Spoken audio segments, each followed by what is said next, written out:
pirate boat tries to board the vessel. And that's the response from the private security on board. The first one fails. Where's he at? Where's he at?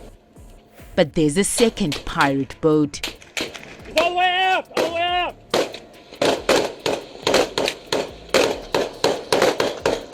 It perhaps wisely decides to disengage. Second skiff. 5 pirate skiffs streaked toward a $250 million American cargo ship at 45 knots, firing RPGs and machine guns as if nothing could stop them. But within hours, their bold assault would trigger a devastating response, unlike anything they anticipated. What turned their would-be ransom into complete annihilation? Stick around, because the chilling footage of what the U.S. Navy unleashed explains why no pirate crew dares repeat that mistake today. How did a handful of small pirate boats ever imagine they could pin down a multi-hundred million dollar American vessel and walk away with millions?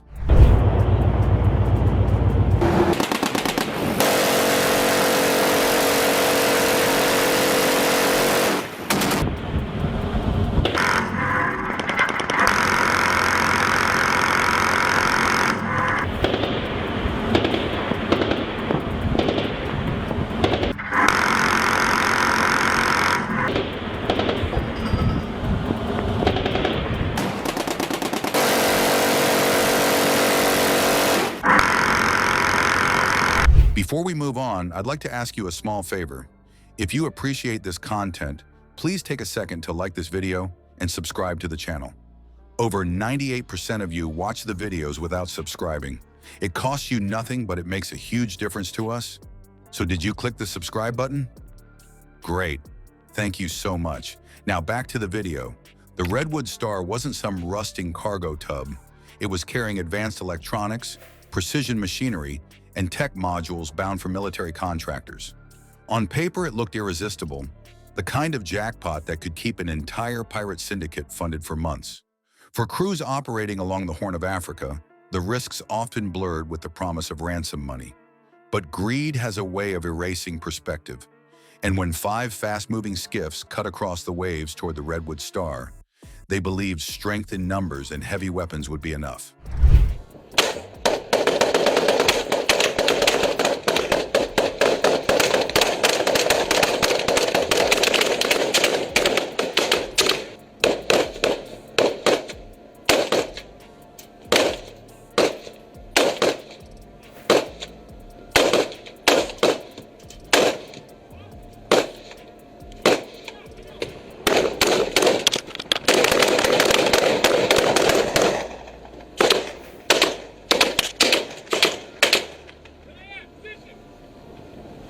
The pirates came roaring in with confidence, engines wide open, each boat thick with ammunition crates. They wasted no time firing. Rocket-propelled grenades cracked against the steel plating of the hull, shattering in bursts of flame. Within 3 minutes, more than 600 rounds tore into the superstructure. Windows exploded, railing twisted, antennas snapped from their sockets. The sailors inside ducked behind bulkheads, clutching shotguns and a few long rifles that had seen better days. These weren't fighting men armed for war. They were commercial sailors forced into survival mode, crouched low as dust and steel fragments rained from above. Despite the chaos, the captain remained in communication. The official emergency code wasn't spoken aloud. Instead came a phrase buried in routine chatter: awaiting your justice. For anyone listening on a secure Navy frequency, it might read as an ordinary transmission. But within coded layers of signals, those 3 words screamed distress. It meant the vessel had been struck, the crew was still alive, and hostile forces were on board. That subtle line changed everything, because the Redwood Star wasn't on its own. 412 nautical miles away, the USS Independence floated under full alert capability. When the signal hit his desk, the admiral in command wasted no time with debates. Some calls take hours. This one lasted minutes. The order went through. No delay, no negotiation, immediate military intervention. Across the decks of the carrier, crews sprinted. Hangar bays roared with engines winding up. Within minutes, drones shot skyward, their infrared sensors already hunting for heat signatures. Seahawks lifted off, carrying additional surveillance pods. Apaches climbed in pairs, loaded with rockets and chain guns, and 3 Blackhawks filled with Navy SEALs rose from the deck, their fuselages crouched on a knife's edge of lethal velocity. In less than half an hour, the layers of American aviation doctrine were airborne. Meanwhile, inside the Redwood Star's fortified citadel, the remaining sailors sealed bulkheads and cut electrical systems to prevent fire from spreading.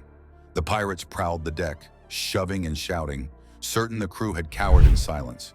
But infrared feeds from the incoming aircraft told a different story.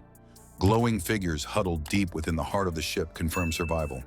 That small glimpse of life added a new urgency. Extraction had to be precise, and no accidental friendly fire could be risked. As the attack formation closed distance, the air overhead thundered. Drones circled, beaming laser designations onto pirate firing positions. Seahawks swooped to draw attention, strafing defensive positions with suppressive fire. Then came the Apaches. Miniguns spun into motion, pouring streams of over 2,000 rounds that chewed through barricades and sent debris shooting across the rust-stained deck. Rockets followed, blasting holes into makeshift cover the pirates had stacked from torn cargo crates. Fires ripped along the walkways, smoke billowed high, and confusion shifted sharply against the raiders. Under that umbrella of noise and fire, Blackhawks cut altitude and thrust fast toward the smoking ship. Doors flew open as commandos rappelled directly onto the deck, moving with coordinated bursts. Each team spread rapidly, securing ladders, stairwells, and exterior hatches. Resistance was brief. Within 14 minutes, the pirates were disarmed, wrists restrained with zip ties, weapons scattered across the deck. The crew emerged from the citadel, shaken but unharmed, ushered safely by the rescuers toward guarded zones. What seemed like a narrow escape revealed something larger. Documents seized, coordinates scribbled in notebooks, and encrypted radios hinted at a base far inland, a supply hub that fed more than one pirate flotilla. The Redwood Star raid hadn't been an isolated gamble. It was part of a wider network, one now visible through captured intelligence. This meant the fight no longer centered on one cargo ship. The Navy suddenly had the chance to strike at the root of piracy across the region, and that changed the scope entirely. The failed strike on the Redwood Star showed pirates that whatever rewards they dreamed of no longer exist when targeting U.S. vessels. Instead of ransom, they met overwhelming force, capture, and the collapse of their wider network.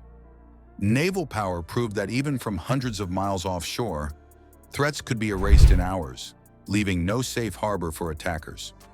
So the question is, does this shift mark the future of maritime security worldwide? Let me know in the comments if you think this strategy becomes the global standard. And don't forget to subscribe for more real-world operations explained in detail.